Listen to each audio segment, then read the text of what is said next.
So let's actually talk about what's wrong and why so many people suffer and deal with pain in silence. First, there's stigma.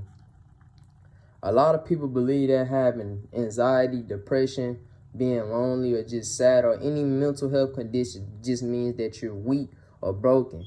Now, dealing with these things, these negative mindset factors, and dealing with them every day, it can weaken your soul, but that doesn't mean you're broken. That just means you have to overcome. It just means you have to overcome it. God put you through that for you to overcome it. He give his toughest battles to his strongest soldiers. So that doesn't mean you're weak or you're lost in life or you're just completely down and out. It's just something you have to overcome. But this kind of thinking makes it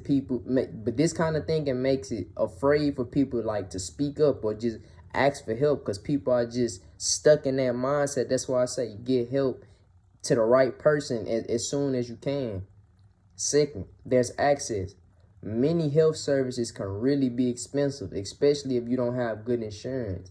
And nowadays, everything is expensive nowadays. Everything. It's not like how it used to be. Like, it's 2025. Everything costs so much money, so you have to have some type of money. But at the same time, it's not always about money because there's certain ways you can go about this too. And in some communities, especially rural or low income areas, it isn't enough therapists or just enough clinics to go around and get help or do this and do that. So it can be hard to kind of maneuver in that type of situation, but don't ever just limit yourself due to the situation you're in. Try your hardest to overcome that situation. Try your hardest to get the help you need. Even if it's online, I'm pretty sure you can get some therapy or some mental conditioning online via laptop, via phone, however you got to do it. But don't just limit yourself due to the money you don't have or due to the area you in. Always try your hardest to overcome what you're going through. Now, according to the Mental Health America, more than 20 million adults in the U.S. suffer from major depression every year. Over 20 million. Globally, this is not something statewide, city-wise. This is globally, not locally. So this is very, very, very, very serious. Like, over 20 million people suffer from depression every year.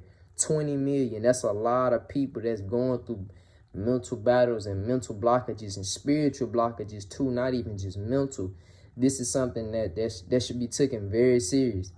And the CDC says that suicide is the second leading cause of the death for people 10 to 14.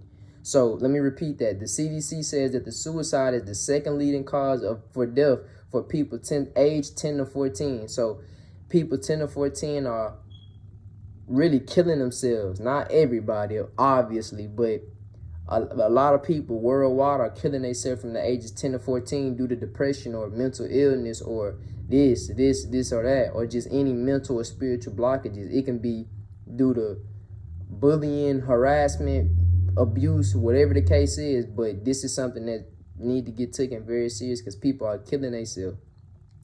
Mental illness affects school, work, family, and even physical health. It affects everything.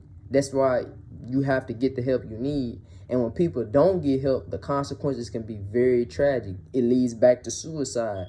So always just try to get the help you deserve. Always try to get the help you need. Don't let nobody trick you out your position or saying that you don't deserve this or you feeling too ashamed to speak up or you feel guilty or you feel embarrassed or it's this or it's this or it's that or it's that. That's all limiting beliefs. That's all blockages. Get the help you deserve. Get the help you need so you can be a better person for yourself and your family. Do what you got to do for yourself. And as a man, level up. And as a woman, level up. And then just keep living life and keep giving your life to God. And I promise you, you're going to get through it.